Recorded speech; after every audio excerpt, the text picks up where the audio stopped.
Welcome back to the best of WSBA's Morning News with Gary Sutton. Michael Petrilli has written a fascinating, or helped to edit a fascinating book. It's called How to Educate an American, The Conservative Vision for Tomorrow's Schools. He, along with Chester E. Finn Jr., did that. And Michael joins us here on WSBA. He's also president of the Thomas B. Fordham Institute and co-editor with Chester Finn of the new book. And good morning. How are you, Michael? Dealing with all these presidential questions here this morning, but this reform movement was started, and then it kind of stalled. Talk a little bit more about that, if you would, please. Yeah, no, that's right. We are not making the same progress that we were once upon a time. And, for those of us on the right, the big focus has been on school choice. That's certainly what we hear Education Secretary Betsy DeVos talking about all the time. And everybody in this who writes for this book believes strongly in the importance of school choice. But one of the main arguments of the book is that it's not enough for conservatives to promote more school choice.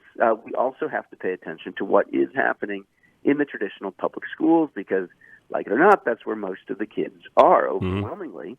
And we can't cede the public schools, control the public schools to the left in the same way that we've ceded control of our universities to the left, at least not if we want to make sure that we're teaching young kids the way they need to be taught. Michael, a lot of people think that a great education is just about, getting to college or getting a job or achieving social mobility. It seems like it should be more than that. What is the main purpose of American education? Yeah, no, that's really well said. And look, even though those of us reformers have been super focused on college and career, and those are important, but it's not enough. And so in the book, we talk a lot about, first and foremost, the first purpose of education in America, and that is preparing the next generation of citizens. And, at the heart of that is making sure that young people understand and appreciate our history. Just talking about those presidents you were rattling off earlier. And when you dig in and find out how are young people learning about history today, in many places, it's really quite alarming. Either they're not getting much history at all. That's the case in a lot of elementary schools where we're just not doing much like we used to teach about the founders and the different heroes of American history.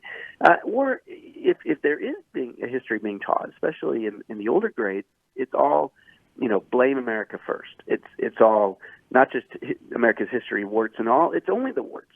It's a very cynical view of American history about how America has just been about oppression and racism. Right.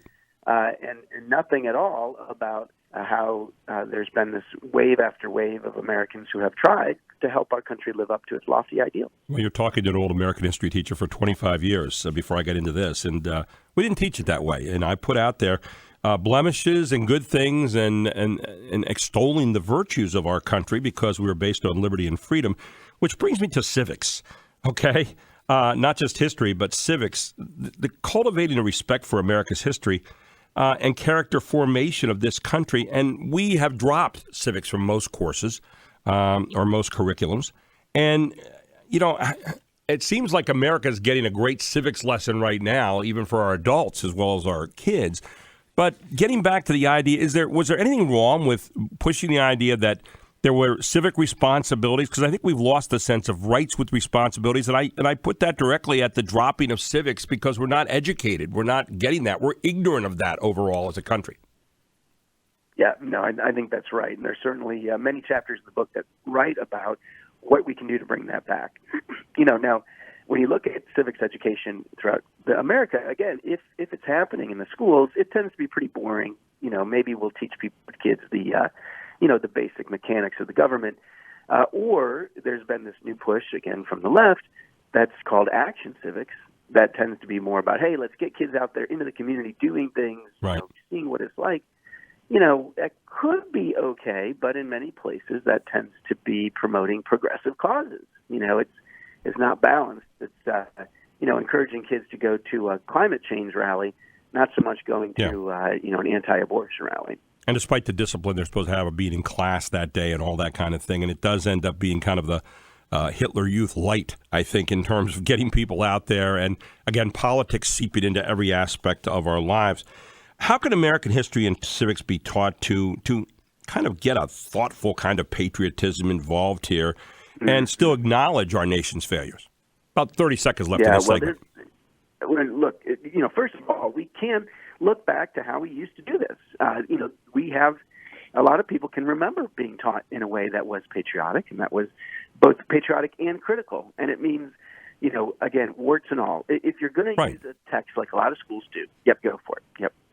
What are some solutions that you might suggest to kind of close down this idea of, well, there's a racial gap, there's an income gap, there's all these other things that make us so different, instead of unifying us together into one educational system that seems to push success for all? Yeah, no, it's a good question. I mean, look, I think there's one hand you can have compassion, right? You can say, okay, of course, it is much harder if you're coming from difficult circumstances. That shows up in the data. That does show up in these achievement gaps.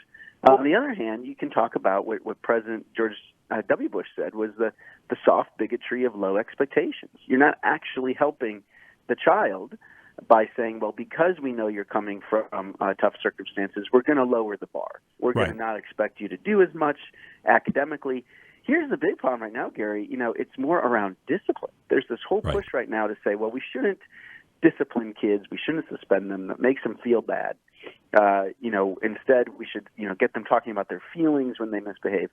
Not only does that not work, it also sends the message that, again, we're not expecting as much from you as other kids. And we should have a high expectation for behavior, just as we do with learning, because kids are going to get in the real world eventually, and they're going to have to at times follow the rules, but also just learn how to deal with all kinds of situations. We're not helping them by giving them a pass when they're in school. What do you want people to walk away from this book looking at with all these various essays and points of view on this?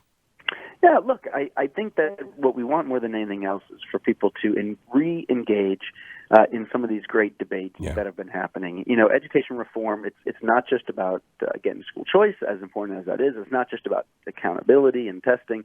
It's also about these key issues around how we teach history, how we teach character, how we teach kids to live up to high expectations, and then the purpose, as you say, which is not just college and career, it's also citizenship.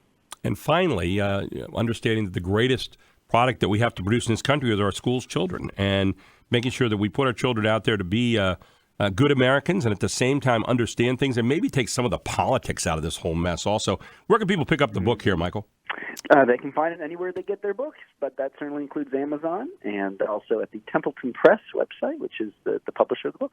The How to Educate an American, the Conservative Vision for Tomorrow's Schools, great collection, great anthology of essays. Michael Petrilli and Chester E. Finn Jr. are the editors. Michael, really good talking to you this morning. Thank you so much for some wonderful insights. Thanks for having me on, Gary. Thanks for listening to the best of WSBA's Morning News with Gary Sutton.